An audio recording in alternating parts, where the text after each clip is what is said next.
kamu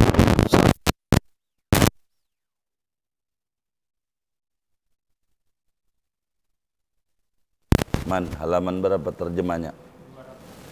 274. Ya ayyuhalladzina amanu, wahai orang-orang yang beriman, la tubtilu sadaqatikum, janganlah kamu batalkan, janganlah kamu hilangkan sadaqatikum akan sedekah kalian, ay ajra sadaqatikum, yakni ganjaran pahala sedekah kalian, bil manni dengan mengungkit-ungkit, wal adza dan menyakiti.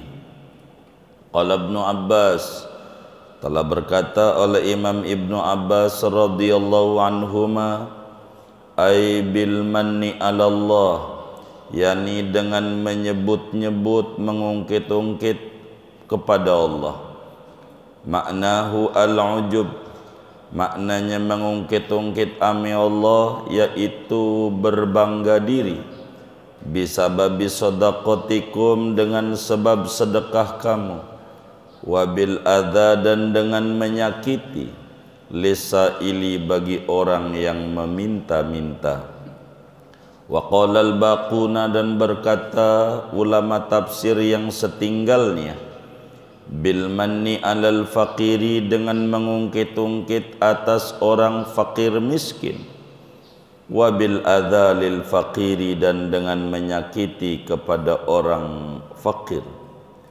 Kalladzi, sama halnya seperti orang, ka ibtali ay ka ibtali ajri nafaqatil ladzi yunfiqu malahu ria'an nasi, yakni seperti membatalkan ganjaran pahala nafkahnya orang, alladzi yunfiqu malahu, yang membelanjakan ia akan hartanya, ria'an nasi, karena riya, pamer pada orang-orang, ay sum'atan nas, yakni pengen didengar orang, walitolabil madhati, dan karena mengharapkan sanjungan, wasyuhrati, dan ketenaran. Wa kalladzi la yu'minu billah, dan seperti orang yang tidak beriman kepada Allah, wal yaumil akhir, dan hari kemudian, wa huwal munafiq, yaitu orang munafik. Fa innal munafiqa wal muraiya ya'tiyani bis sadaqati la liwajhillahi ta'ala, maka sesungguhnya orang munafik dan orang yang riya, yaitu mendatangkan keduanya dengan sedekah bukan karena ridhonya Allah Ta'ala. Wa man yaqrunu sadaqata bil manni wal adha, wa man yaqruni sadaqata bil manni wal adha faqad ata bitilkas sadaqati la liwajhillahi aidan. Siapa orang yang membarengkan akan sedekah, menyertakan sedekah dengan mengungkit-ungkit dan menyakiti, maka sungguh mendatangkan ia dengan itu sedekah bukan karena ridhonya Allah Ta'ala pula. Idlau kana gharaduhu bitilka sadaqati mardatallahi ta'ala lama manna 'alal faqiri wala adahu, karena jikalau ada oleh tujuan dia dari itu sedekah, yaitu keridhaan Allah Ta'ala, niscaya tidaklah membangkit-bangkit dia atas orang fakir dan tidak menyakiti ia akan orang yang fakir. Fal maqsudu minal ibtali al ityanu bil infaqi batilan, maka adapun yang dimaksud daripada membatalkan sedekah, yaitu mendatangkan dengan membelanjakan harta secara batil. Li'annal maqsuda al-ityanu bihi sahihan, karena bahwa tujuannya yaitu mendatangkan dengan infak padahal benar. summa ihbatuhu bisababil manni wal adha, kemudian menghanguskannya infak dengan sebab membangkit-bangkit dan menyakiti. Wal aujahu kama qala ba'duhum idza fa'ala dzalika falahu ajru shadaqati walakin dhahabat mudha'afatuhu wa 'alaihi al-wizru bil manni. Adapun pendapat yang mu'tamad sebagaimana berkata oleh sebagian ulama, yaitu apabila mengerjakan ia akan membangkit-bangkit, maka ada baginya yaitu ganjaran pahala sedekah, akan tetapi hilanglah dilipat gandakan ganjaran. Wa alaihil wizru bil manni, dan atas dia yaitu dosa dengan sebab membangkit-bangkit. Famasaluhu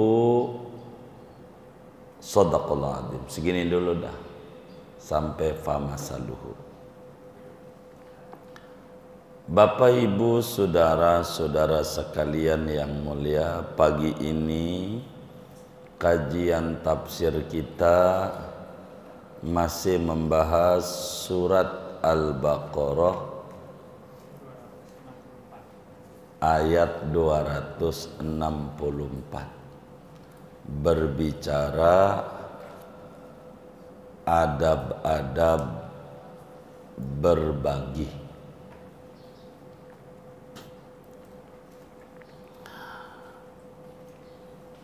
Sebelum kita lebih jauh kajian tafsir kita, bila kemudian kita berbagi, apa sedekah, ada infak, zakat bukan masuk berbagi kewajiban, maka perlu diketahui oleh kita bersama, di dalam bab berbagi ini ada tugas dari agama kepada kita yang berbagi. Kalau Bapak Ibu berbagi, bersedekah, berinfak, ada tugas yang dibebani oleh agama. Imam Ghazali di dalam Ihya Ulumuddin pada bagian ini menerangkan tentang wadhaiful munfiq, tugas-tugas orang yang berbagi. Ada adab yang harus dijelaskan. Ayat kita menjelaskan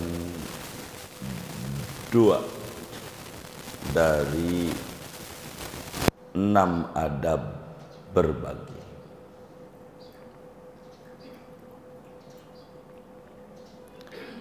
Karena Imam Ghazali menjelaskan ada 6 adab bagi orang yang bersedekah. Jadi sedekah itu bukan asal ngasih doang, tapi ada aturannya. Ada aturannya. Yang pertama, adab berbagi itu adalah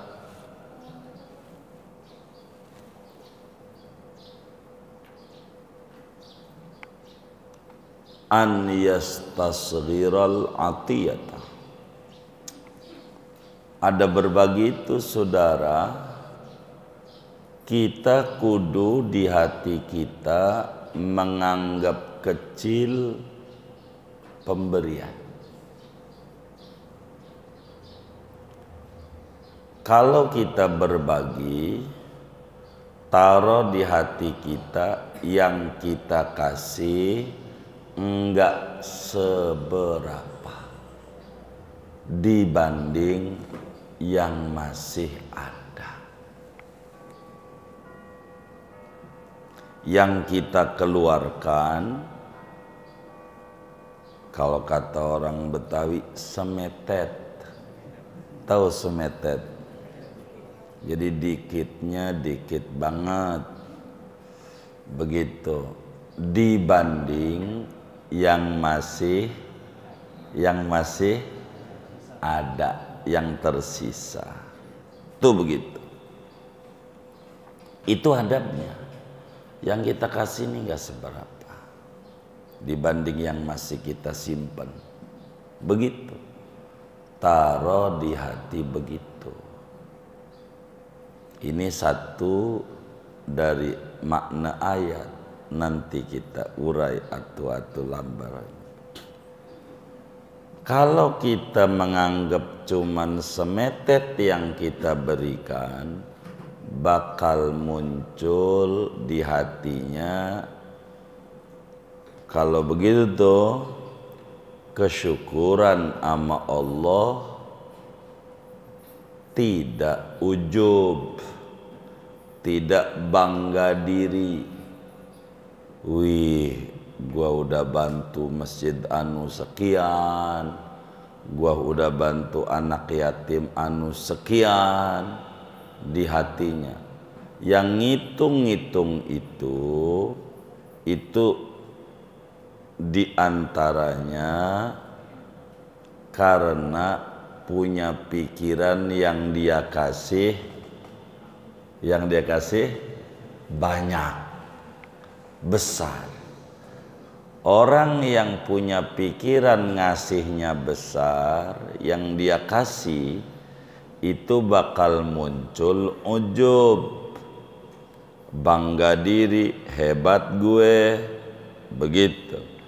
Tapi kalau dia punya pikiran semetet yang dia berikan, maka enggak bakalan muncul hitung-hitungan.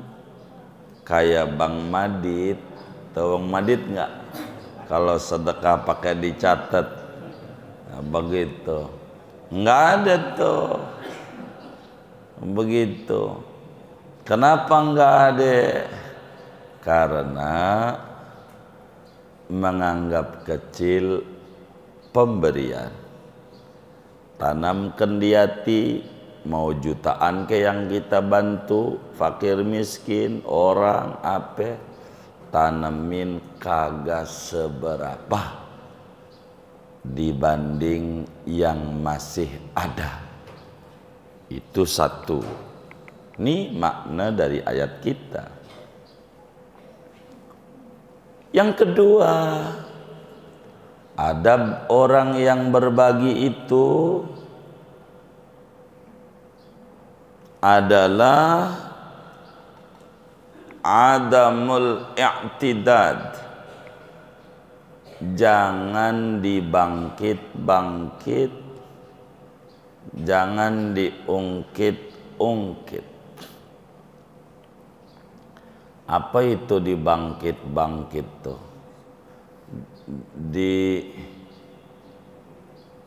Disebut-sebut.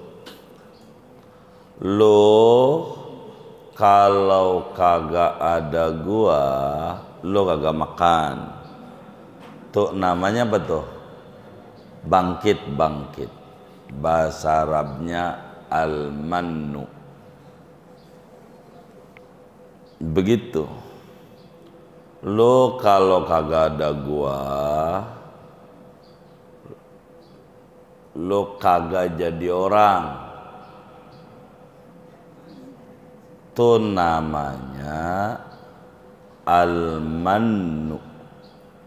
Mengungkit-ungkit.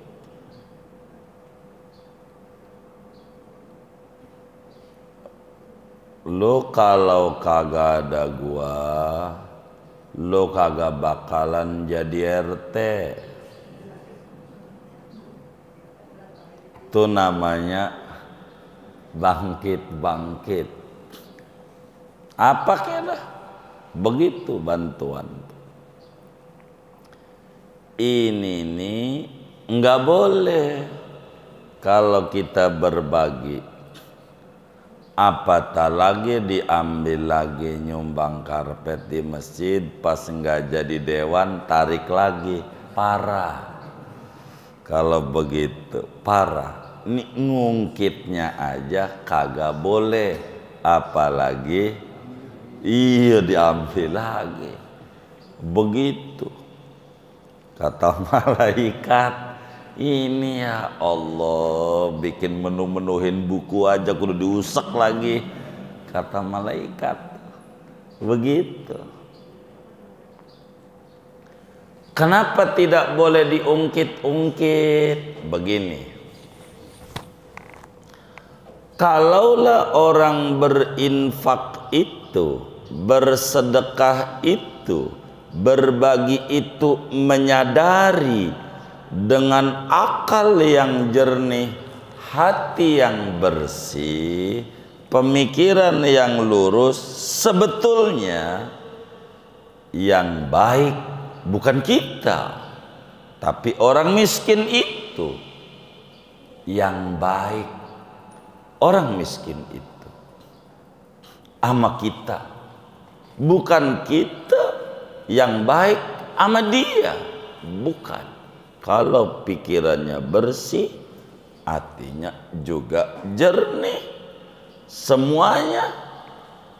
Kalau mau jujur sejujur-jujurnya, yang baik bukan dia tapi kita, bukan kita tapi dia. Orang fakir itu dari mana?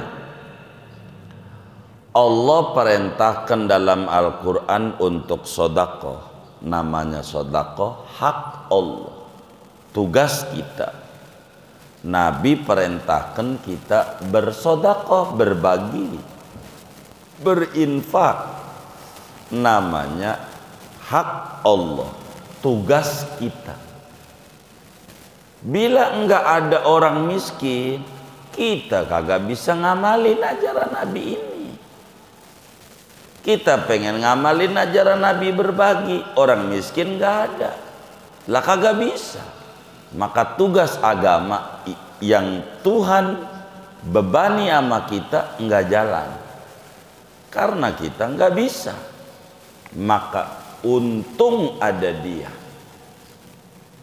Maka apa yang diperintahkan oleh Nabi kita bisa jalanin.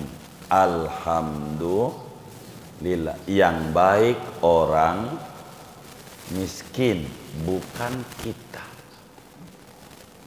karena dia nolongin kita untuk ngamalin ajaran Nabi besar Muhammad sallallahu alaihi wasallam. Yang baik orang miskin, bukan kita. Makanya dalam satu hadis Rasulullah sallallahu alaihi wasallam menjelaskan,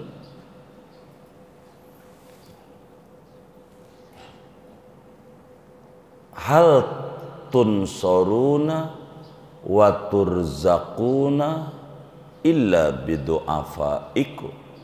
Dalam riwayat yang lain, innama tunsoruna wa turzaquna bidu'afaikum. Sesungguhnya Anda mendapatkan pertolongan, Anda beroleh rezeki dikarenakan orang-orang dhaif kalian.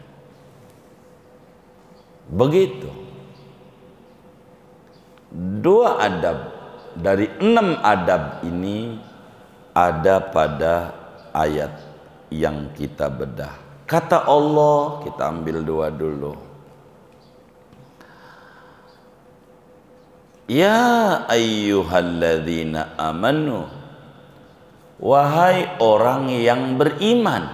Tuh, yang dipanggil oleh Allah orang yang beriman dalam tingkatan iman yang ada 5, dari iman taklid, iman ma'rifat, iman ainul yaqin, iman haqqul yaqin, dan iman maqamul fana.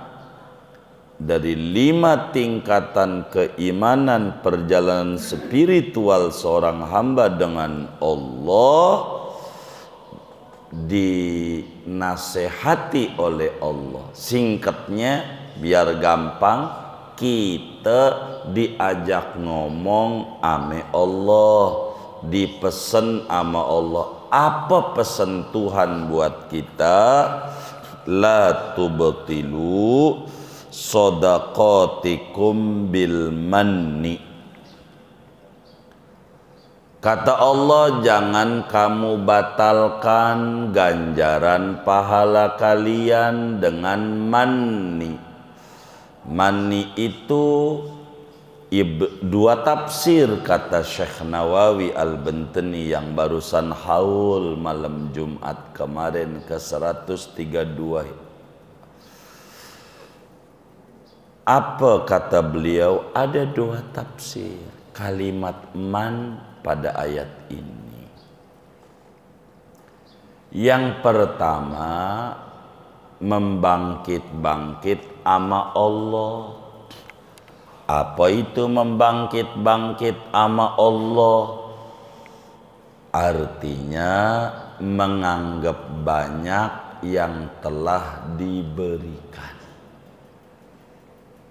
Padahal tidak, pada bab zakat saja yang wajib memberinya hanya toh 2,5%. Kalaulah kita orang punya duit 100 juta dari tahun lalu, enggak berkurang tuh duit ampe niari, bahkan nambah.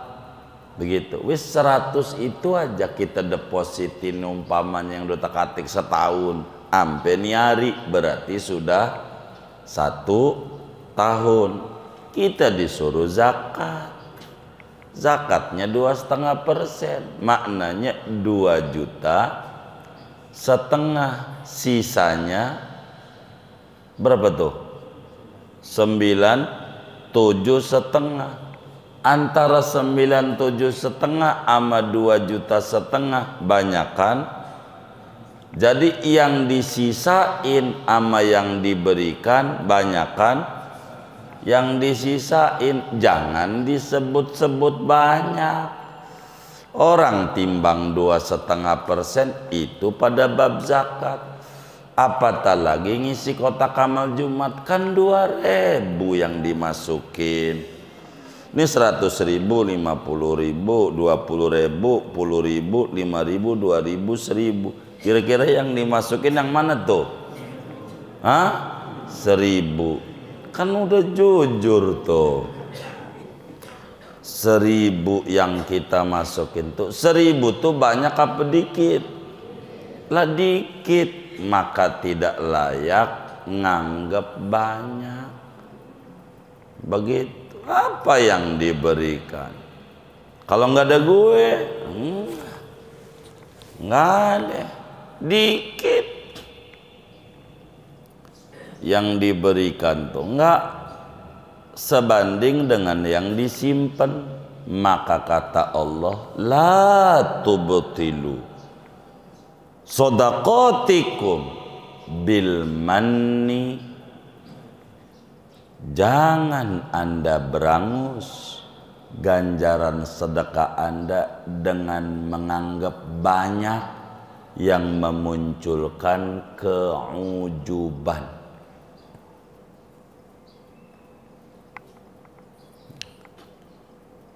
Jadi ujub, bangga diri, penyebabnya karena menganggap banyak yang telah diberi, bukan menganggap banyak yang masih ada.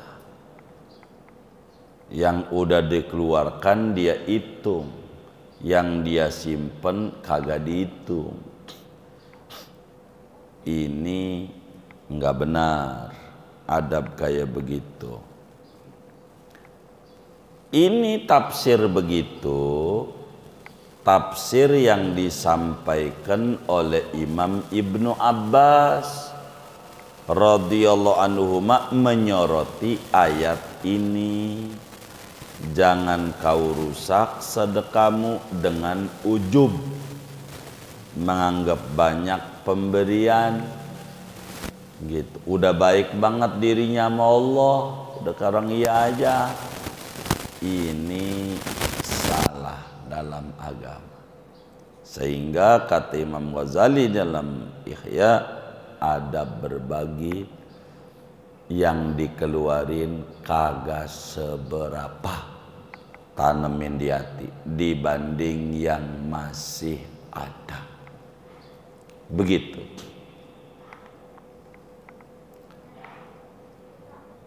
Bila ini yang muncul, maka kita akan demen berbagi.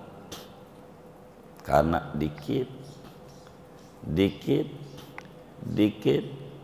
terdapat lagi ada yang untung, dia kasih lagi, dikit juga, enggak seluruhnya, dikit, maka ini bakal memunculkan kesyukuran. Dua, arti manni, kata ulama yang lainnya selain Ibnu Abbas, mengungkit-ungkit.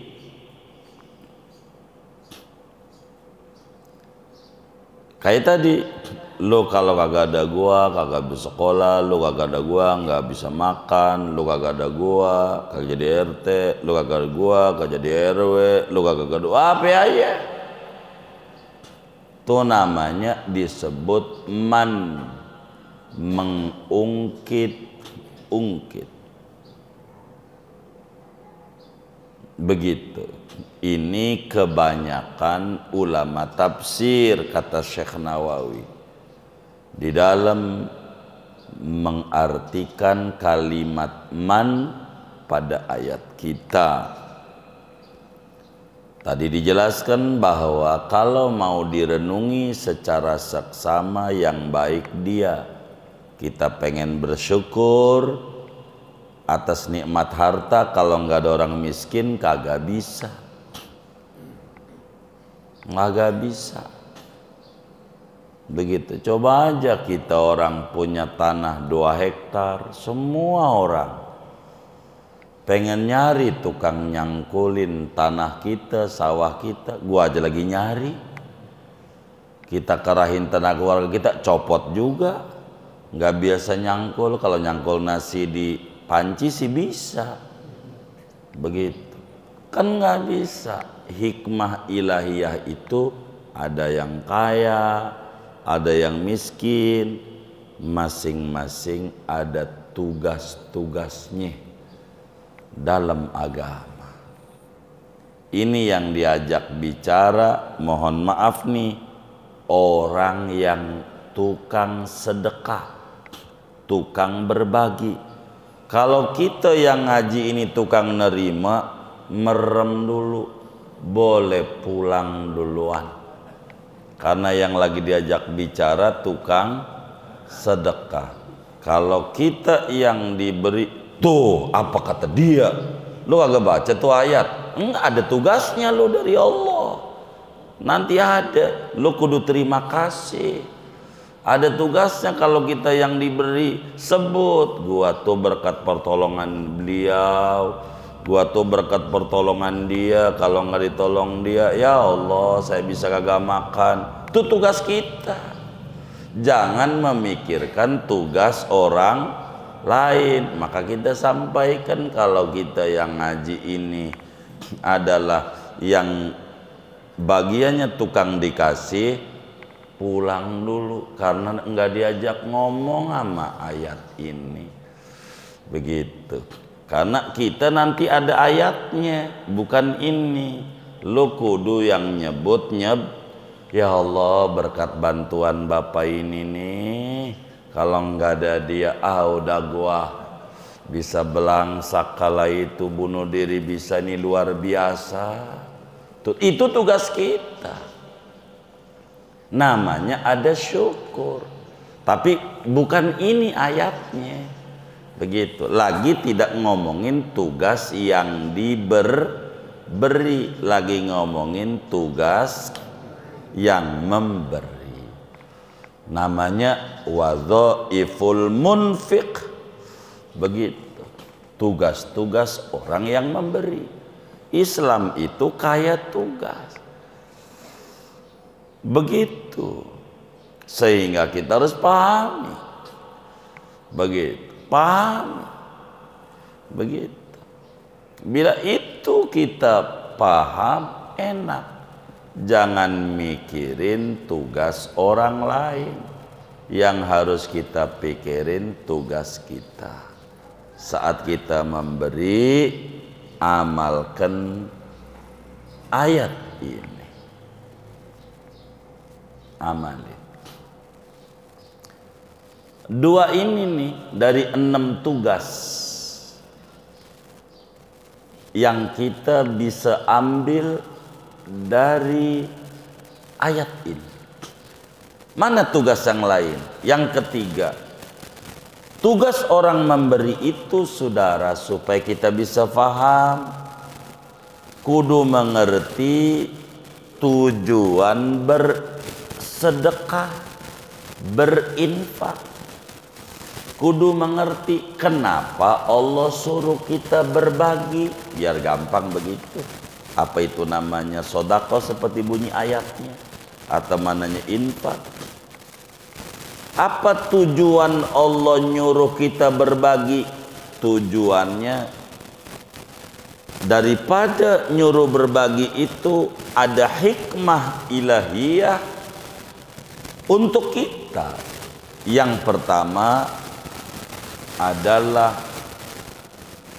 menguji pengakuan cinta Allah.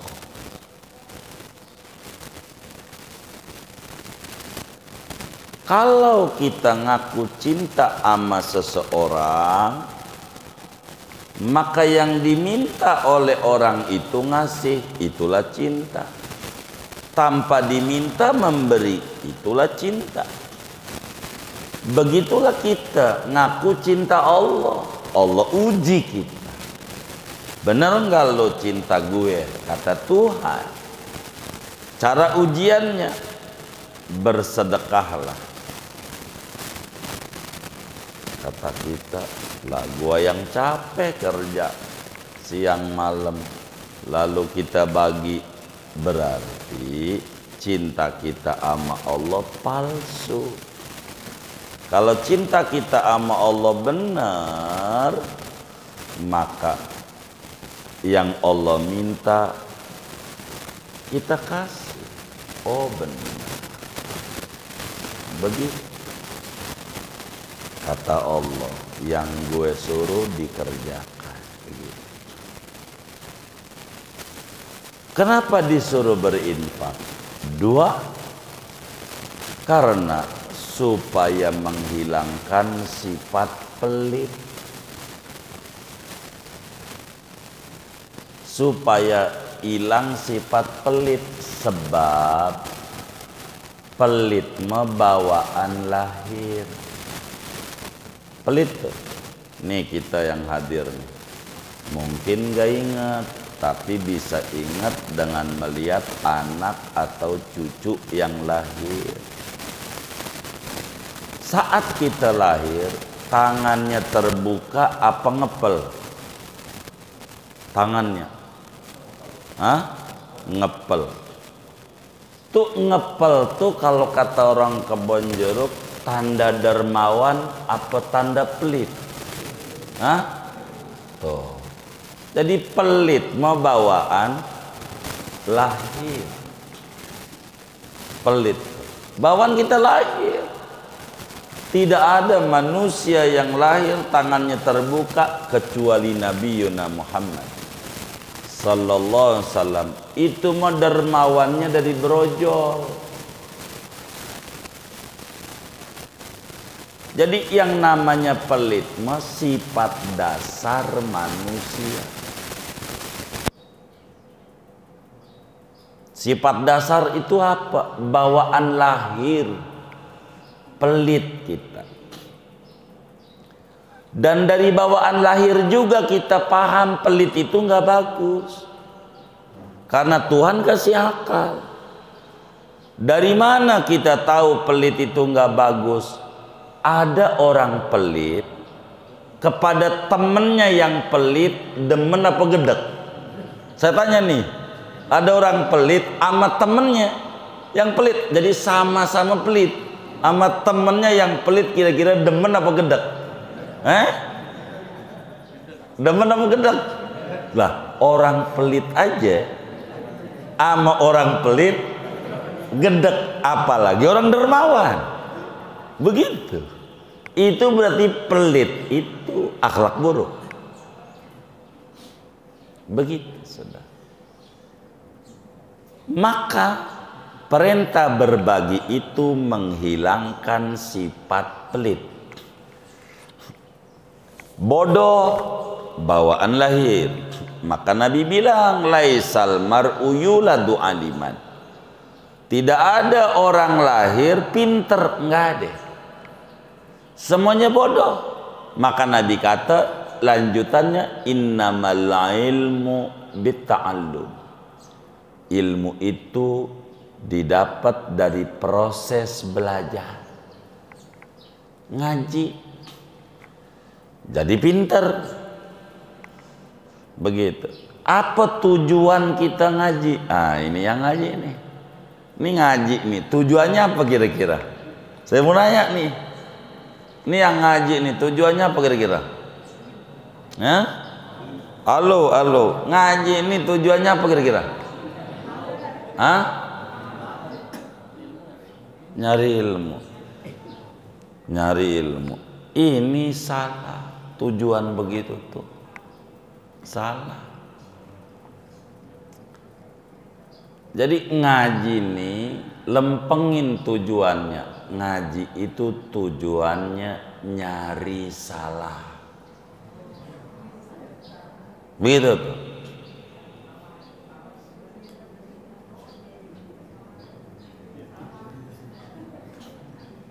Biar bener nih. Ngaji itu tujuannya nyari apa? Nyari salah biar benar. Nyari salah. Orang yang tujuan ngajinya nyari salah cepet paham. Itu begitu. Tujuan ngaji itu. Kalau niat ngajinya nyari salah, cepat paham. Kenapa? Karena dia pengen benar. Seperti ke dokter. Kita ke dokter tuh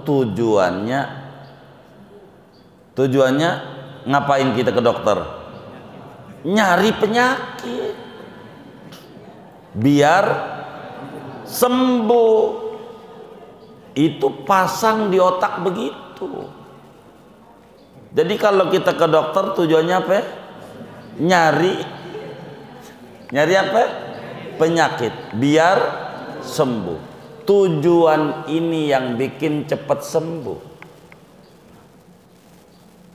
Ketika kita ke dokter ditanya sama dokter.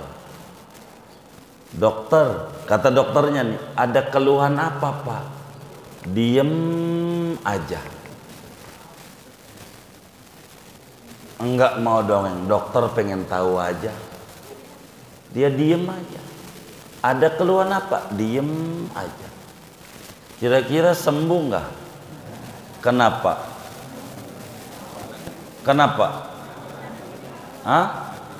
Iya, enggak kedeteksi penyakitnya sama dokter. Enggak ketahuan. Begitu. Jadi enggak akan bisa cepat sembuh. Begitu orang ngaji. Orang yang ngaji niatnya cari ilmu, asal ngaji. Itu pastikan kalau ada kiainya nanya, melotot doang nggak jawab. Itu percis orang datang ke dokter, ada keluhan apa? Diem aja. itu salah tujuan. Begitu. Jadi ngaji itu nyari apa? Nyari apa? Salah. Biar benar. Ke dokter nyari apa? Penyakit. Di mana titik penyakitnya? Biar sembuh. Begitu. Sehingga ketika kita niat ke dokternya nyari penyakit, maka kita apa aja disampein, dok, saya ini palang ngeluh banget, puyeng. Kenapa? Kapan itu kalau nggak punya duit? Itu sama gua, kata dokternya. Kalau itu bukan, ini kayak diganjel batu ini, dia cari titik penyakitnya. Kenapa ini? Begitu. Nah ngaji itu ketika ditanya ya jawab. Kalau gua jawab takut ketahuan nggak bisa, takut ketahuan salah, itulah salah niat. Maka nggak pinter-pinter ngajinya, karena ogah ketahuan salah. Emang ngaji itu niatnya nyari salah biar bener. Begitu, biar bener, itu ngaji. Begitu biar ngaji. Sama orang sedekah tuh niatnya nyari syukur, kalau belum ketemu ya terus begitu. Ini pesan ini. Ketiga hikmahnya ngapa Tuhan nyuruh kita berbagi, bersyukur atas diberikan nikmat, jatuhnya di tangan kita. Padahal bisa saja Allah tuh bagi makhluknya, bukan kita doang, yang lain. Sehingga adalah rasa ungkapan terima kasih.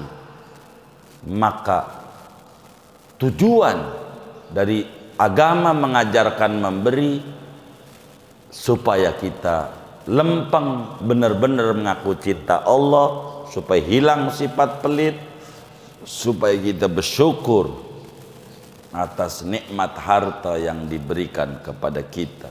Ini kita kudu pahami. Makna yang terselip dari ayat kita. Yang keempat nih, tugas kita orang yang berbagi. Al-israr bis sedekah. Kalau sedekah tuh sembunyi-sembunyi. Kalau sembunyi-sembunyi nggak bakalan ria, nggak bakalan kita itu ngungkit-ngungkit. Taruh aja di pintu orang miskin beras seliter, sama tempe dah 2 gepok, sama bawangnya, minyaknya, gas datu. Tinggal. Kalau begitu, jangan tahu siapa itu yang naruh. Itu kita nggak perlu ngungkit karena nggak ada yang lihat. Begitu. Kudu kita sembunyi-sembunyi. Sedekah sembunyi-sembunyi itu bukan begini. Ada kotak amal, tangannya begini. Itu bukan sembunyi-sembunyi, bukan. Bukan, itu bukan sedekah sembunyi, itu namanya sedekah terang-terangan. Bukan juga sedekah sembunyi-sembunyi ditulis di amplop dari hamba Allah. Itu bukan sembunyi-sembunyi, itu tuh namanya terang-terangan. Perasaan dia sembunyi-sembunyi, nipu diri kagak. Pengurus masjid aja tahu siapa hamba Allah, mana isinya 15.000. Kan tahu tuh pengurus masjidnya, yang nulis hamba Allah kan yang ngasih kita, bener nggak? Lah mengapa tulis nama aja begitu, tulisan hamba Allah. Jarang sedekah tuh. Lo kagak tahu tuh yang Jumat kemarin diumumin 1.020.000, lebihnya ada 20.000. Gua itu. Lah tadinya bohong. Lah, gua gimana? Begitu saudara. Ini namanya wadhaiful munfiq. Berbagi. Mana lagi tugas orang berbagi? Kita pilih orang yang kita beri harus memiliki sifat luhur. Jangan asal. Jangan. Udah yang penting gua ngasih aja, nggak bisa. Ada aturannya. Begitu. Yang penting gua udah bagi. Oh, kagak. Orang nyuruh nyuci, yang penting gua cuci, kata si tukang cuci, pakai air got. Begitu. Kan udah gua cuci. Kan bukan asal nyuci, ada aturannya. Orang yang kita beri itu orang yang memiliki akhlak mulia. Satu, kalau kita mau ngasih pengen ganjarannya besar, hebat di mata Allah, cari orang yang takwa. Kata orang kita orang bener, orang takwa. Begitu. Merbot masjid gitu. Begitu yang ngurusin masjid mulu. Kalau kotor dicolok-colok. Nih kotor nih, ada tie ayam nih. Kotor doang. Baik Pak, tapi ngasih mau kagak. Enggak dipikirin. Begitu. Kalau kumpul-kumpul, aduh dan kagak diajak. Begitu. Jalan-jalan ke puncak kagak diajak. Tapi kalau kotor diomelin. Ada merbot model begitu? Hah? Ada. Yang mana orangnya? Waduh, nggak rapi ini. Yang takwa. Jadi untuk membantu ketakwaan dia. Oh iya benar ya. Dengan saya bantu ngurus masjid, akhirnya Allah anugerahi umroh. Memotivasi orang. Kalau begitu saya pengen ngurus masjid dah. Bantu bebersih. Semoga Allah anugerahi umroh juga kayak tuh orang. Begitu. Jadi memotivasi orang. Orang sholat sama enggak sholat, bedakan. Kalau kita mau berbagi, yang enggak sholat 10.000, yang sholat 20, 50. Kan protes dia sama kita. Gua kan sama dia sama temen lu bang.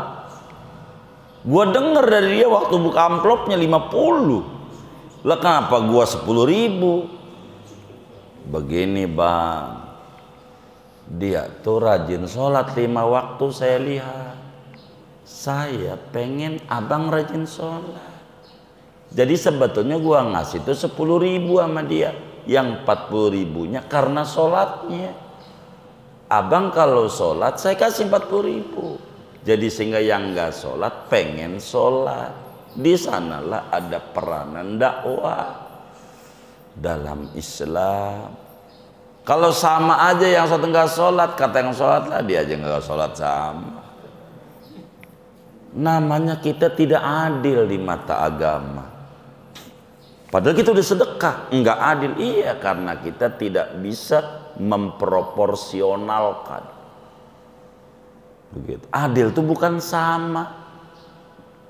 Kita punya anak 5, 1 TK, 2 SD, 3 SMP, 4 SMA, 5 kuliah di UI.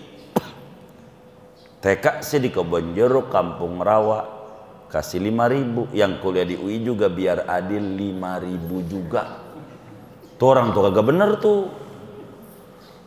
Bukan sama, bedain. Dia punya nilai plus, ongkosnya jauh, jaraknya jauh, makan gak bisa pulang. Itu dipertimbangkan, namanya proporsional. Itulah adil yang dimaksud oleh agama. Kayak begitu. Jadi kita pilih orangnya kudu takwa, orang bener lah bahasa kampungnya. Kedua, ilmu, masih belajar dia untuk menunjang ilmunya. Dia puyang bagaimana mikirin SPP-nya, bantu dia.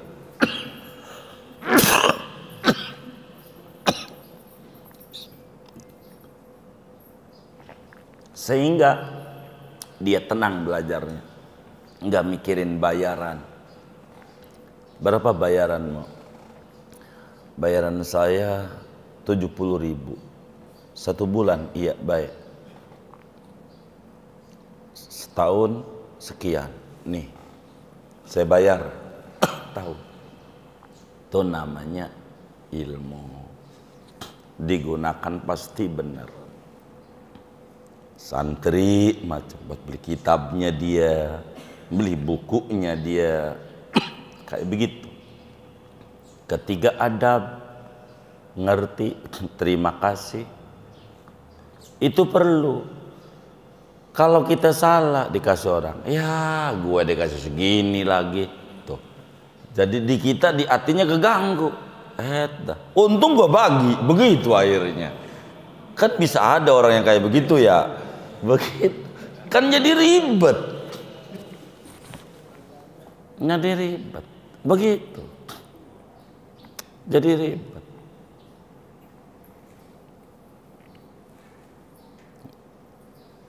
Sian. Harus ada adab. Begitu. Kemudian ta'affuf, aifah, menjaga kehormatan diri. Miskin tidak minta-minta. Kasih itu. Ada orang yang nggak punya, tapi nggak minta, bagi. Orangnya mah susah, tapi nggak pernah tuh orang. Nah, yang kayak begitu kita kasih. Kasih kayak begitu. Namanya miskin tapi tidak mau ditunjukkan miskinnya kepada orang lain. Yang model begitu kita bagi. Ini adab dalam agama. Namanya disebut aifah dalam aturan-aturan agama. Berikutnya adab kita memberi yang paling tinggi itu anaknya banyak. Udah miskin anaknya banyak. Bedakan tuh. Bedakan. Termasuk bapak-bapak mau ngasih anak mantu, jangan sama, jangan sama. Saya ajarin umpama. Ini ngasih, bukan berhibah, ngasih duit bagi. Ini ada anak kita punya anak 5, artinya cucu kita 5 dari sini. Susah. Ini anaknya ini 2, berarti cucu kita 2 dari sini. Usahanya jalan. Maksudnya usaha jalan tuh maju, bukan Gojek. Sebab Gojek itu usahanya jalan. Begitu. Kalau gang buntu mah kagak bisa. Begitu. Ini usahanya lancar, lagi bagus. Kita pengen bagi sama anak. Yang ini 1.000.000. Yang ini 500. Dia bakal nanya, ngapa gua 500? Kan gua anak baba. Dia kan 1.000.000. Begini tong, kalau lu pengen sama dia, lu malam sholat tahajud 2 rakaat, lalu abis salam doa, minta miskin kayak dia, gua kasih. Begitu, lu kudunya bantu dia. Begitu. Artinya biar terbuka pikirannya. Jadi isian, dia susah. Begitu. Kan gak sama anak mantu kita derajatnya. Bener gak? Ini nih kita harus mengerti. Dan beri pengertian. Namanya adil. Proporsional. Sianan. Mohon maaf, dia anaknya 5. Kita kasih sarung BHS merek Atlas. Boleh hasil santunan BHS. Begitu. Kasih 5. Lah ini anaknya 2. Ya kasih 2. Lah ngapa gua 2? Dia 5. Lah kan anaknya 5. Lu jangan ngiri. Lu kalau pengen itu 3 lagi anaknya, anak tetangga kayak begitu. Namanya proporsional. Tuh hidup tuh begitu. Biar paham. bukan karena dia apa-apa, kesusahan dia berbeda, maksudnya begitu. Yang susahnya banyakan, kalau bisa bantunya banyakan. Makanya bagi daging kurban tuh kalau pengen bagus kayak begitu. Begitu. Kalau yang kaya 1 kilo, yang miskin 2 kilo gitu. Kalau yang miskin 1 kilo, yang kaya 2 on gitu. Emang apa? Bakal protes. Najong banget. Apa tuh najong ya? Begitu tuh. Najong banget, emang pas pengurus lu nih emang sentimen banget sama gua. Masa gua dikasih 1 kilo, tetangga gua 2 kilo? Emang dasar lu mah sama gua tuh begitu, kata dia. Panggil, begini bang, duduk. Lu malam tahajud, minta sama Allah jadi orang miskin kayak tetangga lu. Nanti gua bagi 2 kilo. Lu mau bukannya ngarepin daging kambing, lu mau kudunya motong, ngorban. Ngapa lu banyak kagak ngorban? Malu. Lagi ngorban tuh murah, nggak mahal ajaran agama. Kambing ama motor PCX. Kira-kira mahal mana? Ini yang bener nih, mahal mana? PCX. Motor mau punya 2, punya 3 di rumahnya, tapi tiap tahun ngantri mulu daging kurban. Ada nggak yang kayak begitu tuh? Ada nggak tuh? Yang mana orangnya? Tuh, gitu. Mau ngapa dia?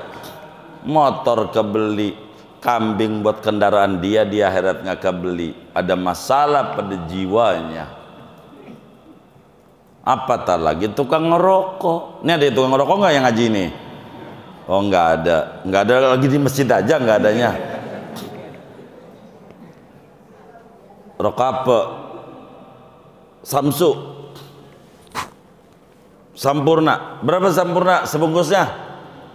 Ini yang dagang-dagang. Berapa? 35. Baik. Harga temen 30. Biar gampang hitungnya sayanya.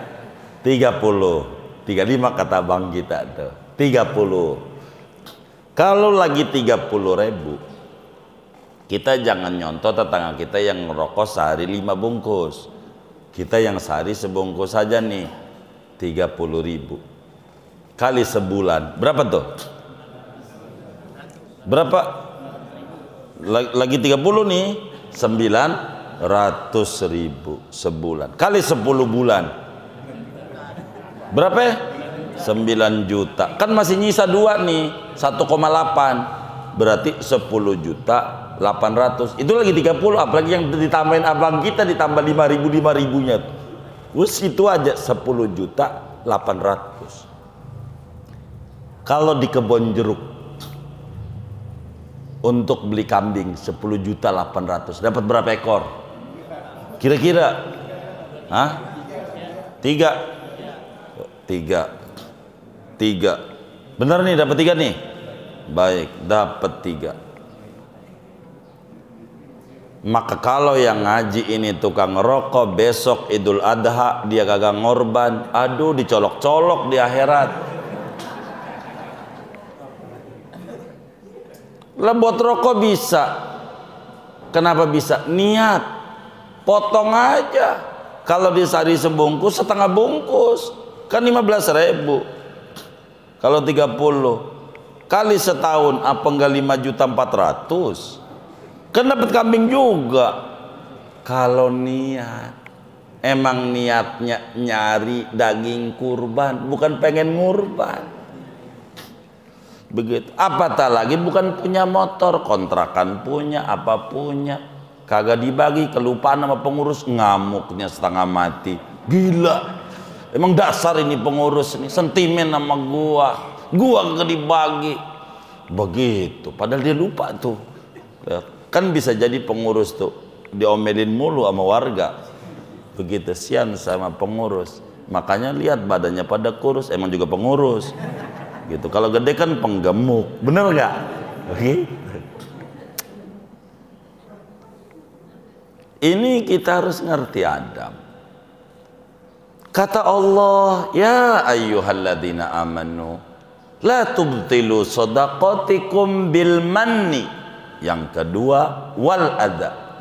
Jangan menyakiti sama orang fakir.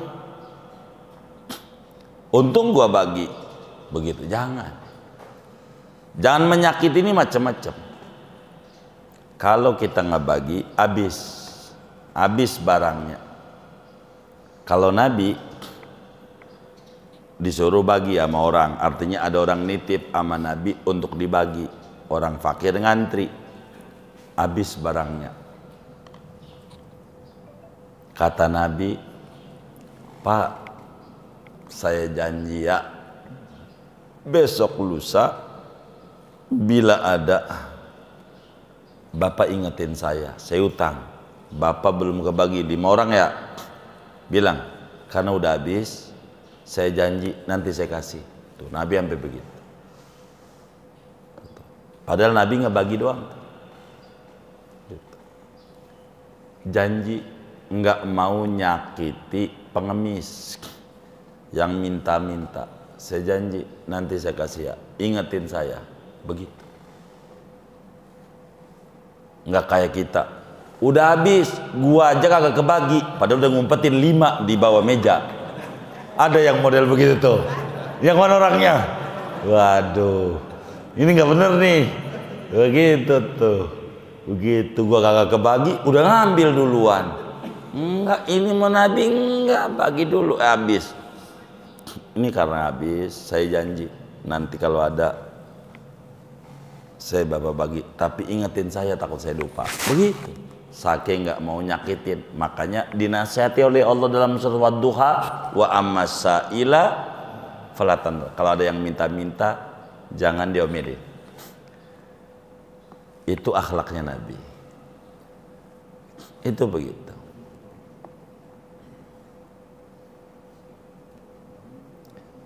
Kalladzi yunfiqu malahu ria'an nas.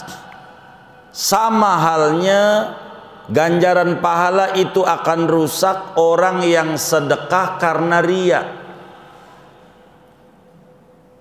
Pengen dipuji orang, pengen dinilai orang, pengen diponten orang. Ini kurang bagus. Sama halnya dengan orang yang tidak beriman kepada Allah dan hari kemudian. Kata Syekh Nawawi, orang munafik, dia tidak beriman sama akhirat, kerjaannya tukang bangkit-bangkit, menyakiti, ria dan seterusnya. Kerjaan orang munafik ngaku-ngaku, bantu kagak, dia ngaku. Itu masjid yang bangun gua, padahal 1000 gua ngaku-ngaku. Ini kayak munafik, ngaku-ngaku.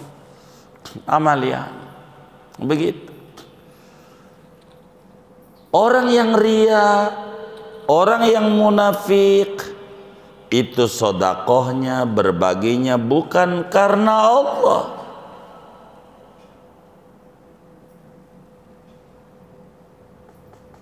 tapi karena muatan niat yang lain. Cuman pertanyaannya, kata Syekh Nawawi, kalau orang sodako ngungkit-ngungkit, lu kalau nggak ada gua, lu kagak sekolah, lu nggak ada gua nggak makan, lu nggak ada gua nggak ada rumah, dan seterusnya. Ini sebetulnya ganjarannya hilang apa enggak hakikatnya?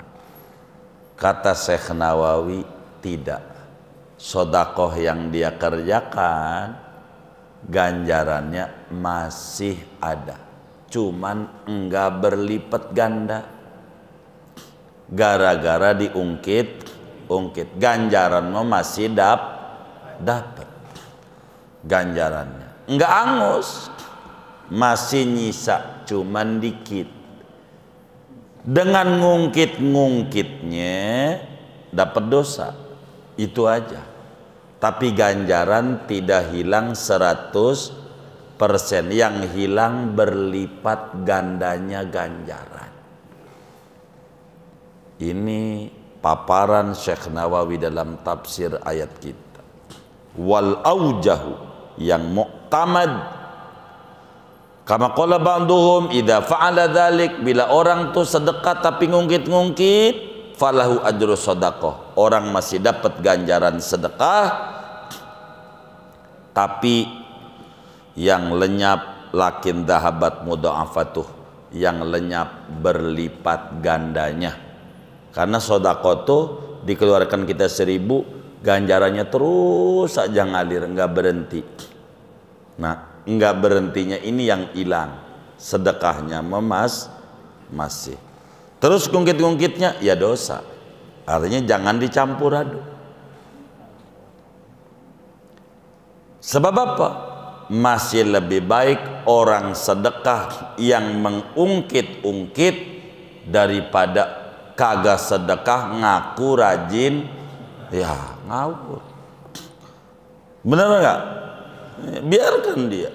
Masih lebih baik orang sedekah ria dibanding kagak sedekah ngaku ikhlas. Gua ikhlas ya, ikhlas di mana? Sedekah kagak, begitu, nggak ketemu, begitu. Kenapa nggak jajis? Begitu. Jadi gini saudara, segini nih yang dapat kita sampaikan, masih panjang maknanya. Sianan, udah segini aja ngaji kita. Semoga dapat dipahami tuh ngaji kita pagi ini. Ada yang ditanya mungkin dari materi ini, ada orang doa, silakan. Allah alam. Baik.